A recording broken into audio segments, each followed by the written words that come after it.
Hi there. I'm doing a preview on the Guineas Raceday. It's to be run on Wednesday as it was postponed on Saturday because of the rain. I'm hoping that it clears up well and that the track isn't too soft.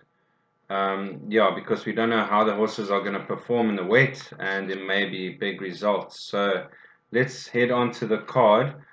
Starting in race 3, I'm going to skip race 1 and 2 as there's many first timers and unknowns to go about. Starting in race 3, number 1, Gin Fizz, is weighted to win the race. I believe that this filly back in the day would be a Group 1 horse. She really looked like she was heading in that direction, and she hasn't lived up to it. They've tried the pacifiers on to get the best out of her, and it hasn't really seemed to help.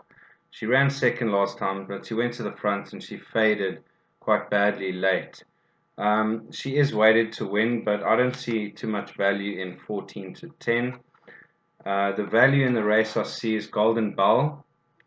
If you see in her second start, she did beat Magic School over the 1450. That was impressive. Her comeback run against Approach Control was a decent run, only 4 lengths back against colts and older horses. I think she's the value in the race. The other runner, Frosted Steel, also a big chance. She's also been running in a few features. On her best form, she's got to be a big runner. And Gallic Princess comes into the race with bottom weight. Yeah, it's between those 4. I'm not going to stick my head out, but I do see the value with Golden Bell. But Gin Fizz has every chance of winning too.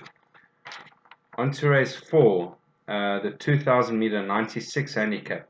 I like a bit of Diamond Dancer. The drop back to 2000 meters will suit.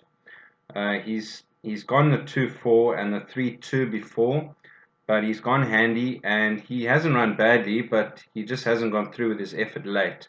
The drop back in triple suit. I think it'll be a slow run race. He can control the pace from the front and he'll be a big runner. Flashburn, first time over the trip. On breeding, he will stay, but he is a front runner. Maybe he'll have it his own way as well, him and Diamond Dancer in front, and he could stay on for the money if appreciating the extra 400 meters. Master and Man, still well handicapped, has a big chance. And Owl in the Tree, he's very in and out. Top weight, the blinkers do go on. He's got to be included in the pick 6. I'll go 1, 2, 4, and 6 in the pick 6 first leg. On to race 5, a very open race, the Wolf Power 1600. First choice narrowly, Green Haze. Top sort. I mean, he ran only 2 lengths back in the behind Zolzal in the Summer Cup. He ran second to Socrat in the Victory Moon. And last time in the London News Stakes, he stayed on well to get beat to Shorthead behind Jetstart. He has to carry top weight, but he deserves the weight and he must be a runner. Approach Control, very good win last time. He was weighted to win that day, but it's probably brought a lot of confidence to him, getting another win out the way, and Stratum takes the ride for Candice Dawson, who is in form. So that's got to be included. Another horse I would include is Captain of Tortuga. He'll probably go to the front and stay on over the mile. And Greek Fire got a chance. It is his second run back after a rest, but on best form has a chance. I'm going wide in the pick 6. Silver God's got to go in. Decent last run. He's got ability. We haven't seen the best of Silver God yet.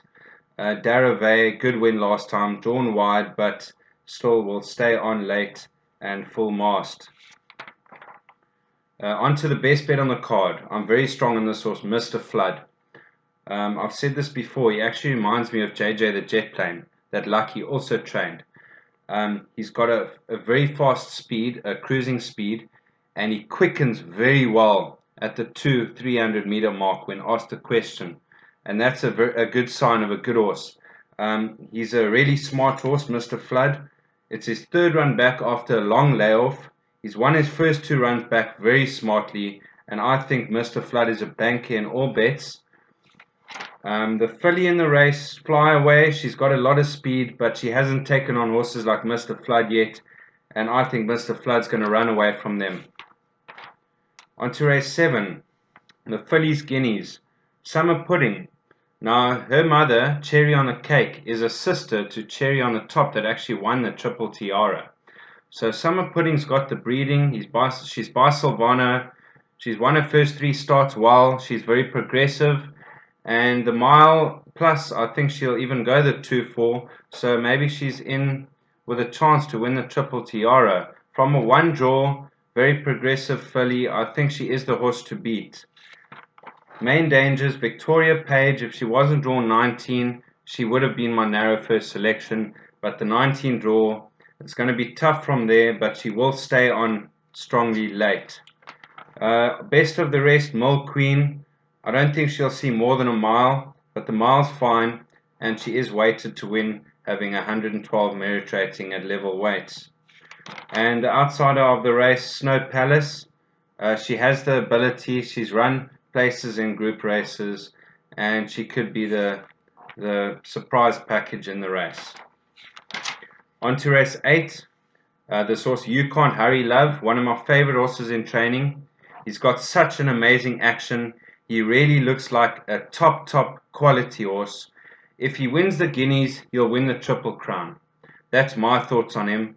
I've even taken some anti-post on the Durban July if he gets in. If they run him, in other words. He is 40-1 currently. I think if he wins the Guineas, he'll win the Triple Crown. The 1600 is his minimum trip. He will be staying on strongly with the long run-in at Turffontein, standside track. And I'm hoping that he gets there in time. You'll see, he's got a lovely action. He'll be staying on strongly.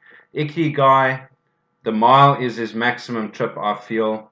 And I'm hoping that You Can't Hurry Love runs him down and takes him.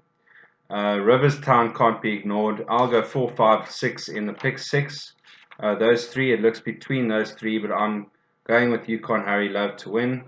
Narrowly over Ikigai and Riverstown. On to race 9 on the card, the LA France Stakes, 2,400 meters. This filly Flickerty by far. Last time she actually won a nice treble for us. We caught it at 400-1, so that was a very good day, about 3 weeks ago. She won over the 2,000 and the 1,800. But she had the blinkers on for the first time, and it really put her mind on the job. She got going late in both those starts to win. The 2,400 meters is not a problem for her. She stays 2-4. I don't like her over any further than that, but the 2-4 is fine, and I think she'll make it 3 on the trot. But it's not going to be all her way, because there are a couple of dangers. Her stablemate Factor 50 comes right into the race. She's quite a decent sort. She fought off Sunshine Silk last time out. Very gallant win. I think she's got a big chance. I'll be going 1, 2, 3, 4, and 10 in the pick 6, because the bottom weight Fife comes right into the race. Last time stayed on well to beat At Hand, and she's only got 52 kilos, so she receives 8 kilos from Flickerty by far. Over the 2,400 brings her into the race. Bondi Blue, consistent over this trip, must have a chance, and Chitengo, Gavin Lorena takes the ride, must have a chance. And on to the last race, race 10. If you want to get involved, if you've collected on the pick 6s and the PAs, maybe have a nibble on a horse called, I'm just looking for her, Too Fat to Fly. Baron Bottas stable in form. Her 2 runs in Joburg were very encouraging. Got beat a short head and a neck. Staying on very nicely. Bottom weight, if you remember correctly, with Kotzen back as a 3-year-old, she ran in all the feature races. She was very highly regarded. I think Baron's got her back to her best, and I believe 10-1 is a decent price, about 2 flat to fly.